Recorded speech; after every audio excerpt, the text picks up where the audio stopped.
Next हमारे category के reactions में जिसमें ईथर पूरा पार्टिसिपेट करता है। तो देखो बेटा, जब ईथर रखा भी रहता है ना, रखा ही ईथर में क्या हो जाता है बेटा, इसमें कई बार एक्सप्लोजन हो जाता है। देखो क्या होता है, ईथर को जब ऑक्सीजन मिलती है और लाइट मिलती है, ठीक है, तो लाइट और ऑक्सीजन की प्रेजेंस में इसमें पेरोक्साइड्स बन जाते हैं। ये जो हमारे एक तरीके से अल्फा कार्बन है, जो ऑक्सीजन के साथ वाले कार्बन है ना, देखो ये भी अल्फा है, ये भी अल्फा है। तो इसमें हम किसी भी एक से देख सकते हैं। रखी देखो बेटा, इसमें क्या हो जाता है इस तरीके से, देखो O H, एक H यहीं पर आ जाएगा, ऐसे पेरोक्साइड्स बन जाती है। अब जैसे इसको हम खोलेंगे और इसी तरह को हमने हीटिंग में यूज कर लिया, मान लो हीट किया, तो ये एकदम से थोड़ा एक्सप्लोसिवली टूटता है और नुकसान कर सकता है, ठीक है ना बेटा।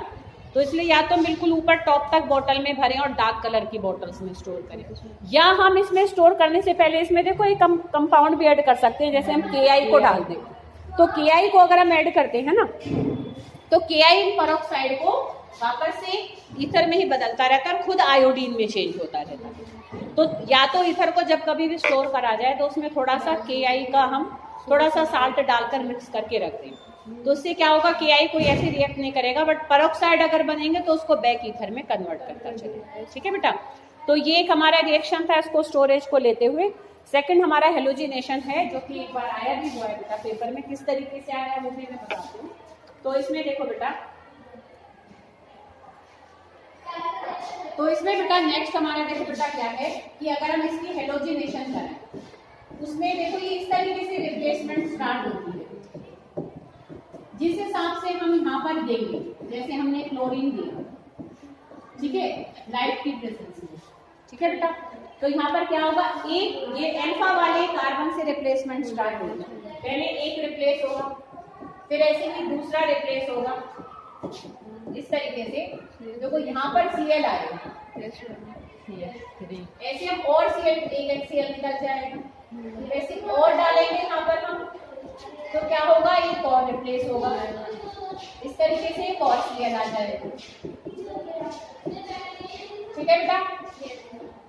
और इसमें अगर हमें देखो सारे ही आ रही है बेटा बात समझ, एक रिप्लेस हुआ, फिर ऐसे ही हम दूसरे को भी रिप्लेसमेंट सिमेट्रिकली मैनर में रिप्लेसमेंट दिखाई ना।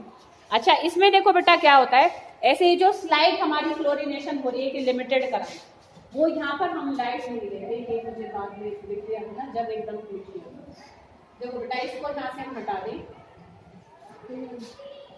तो इसमें देखो बेटा ये मतलब डार्क में हम करेंगे तो हमारी क्या होगी, लिमिटेड एक तरीके से हेलोजिनेशन होगी। बट अगर हम चाहें जितने भी उस ईथर में हाइड्रोजन हैं सारे ही रिप्लेस हो जाएं हेलोजन से, तो हम लाइट देंगे और एक्सेस ऑफ हेलोजन पास करें। जैसे इसमें हम सीधा 10 क्लोरीन के मॉलिक्यूल डाल दें और यहाँ लाइट की प्रेजेंस में करें, तो सारे हमारे जो हाइड्रोजन है वो हेलोजन से रिप्लेस हो जाएंगे। देखो इस तरीके से, ठीक है। इसको हम पर क्लोरो डाइइथाइल ईथर कहते हैं। इस कंपाउंड का क्या नाम है, डाइइथाइल ईथर। और ये बेटा पेपर में आया हुआ है एक बार, इसलिए मैं इसको पर्टिकुलर करा रही हूँ। ऐसे आया हुआ है, प्रिपेयर पर chloro diethyl ether from diethyl ether. तो हम ईथर से पर क्लोरो डाइ, इसका कॉमन नेम थी, तो वैसे सीधा नाम भी नहीं समझ आ पाएगा, तो इसलिए इसको एज इट इज ऐसे ही ध्यान रखना, ठीक है। तो these all are the reactions of basically ethers. अगर हम एरोमेटिक ईथर पे चलें तो इस ईथर को हम एनिसोल कहते हैं। इसको देखो बेटा क्या कहते हैं, एनिसोल। अब एनिसोल के सेम बिल्कुल वैसी ही रिएक्शंस हैं जैसे कि हमने क्लोरोबेंजीन के किए थे, जैसे हमने फिनॉल के किए थे। सेम इसके देखो रेजोनेटिंग स्ट्रक्चर्स हैं, जैसे हमने फिनॉल के बनाए थे ना बेटा। ये देखो ऊपर 3 स्ट्रक्चर में हमारा पॉजिटिव चार्ज आता जाएगा, ठीक है। और फर्स्ट और स्ट्रक्चर ऐसे समझ लो फिनॉल के हैं, बस H की जगह क्या लग गया है, R लग गया। और वो ही हमारे यहाँ पर क्या है, देखो रिएक्शंस है सेम। देखो नाइट्रेशन हमारा वैसे ही है, ब्रोमिनेशन वही है, ठीक है। Friedel craft alkylation, Friedel Crafts acylation, ठीक है। समझ में आ रही बेटा बात। ऐसे ही सल्फोनेशन वाला। तो ये हमने इसलिए 4 ले लिए हैं। और एक देखो बेटा जो एल्कोहल्स का हमने डिहाइड्रेशन किया था ना, तो एक मैंने उसका मैकेनिज्म सिंपल करके इसमें लिख दिया है, एक बार ये पेपर में आया हुआ था, ठीक है। तो एक बार बेटा पेपर में आया हुआ है, तो इसलिए मैंने इसका लास्ट में मैकेनिज्म लिख दिया था। ठीक है बेटा, कि इसमें क्या होता है हमारा कि भाई पहले हमारा जो अल्कोहल का ऑक्सीजन का लोन पेयर होता है। ठीक है, देखो इसको मैं तुम्हें दिखाऊं, तो इसमें देखो बेटा, इसको मैकेनिज्म को तुम सीधा मैकेनिज्म है बेटा डिहाइड्रेशन ऑफ अल्कोहल्स का।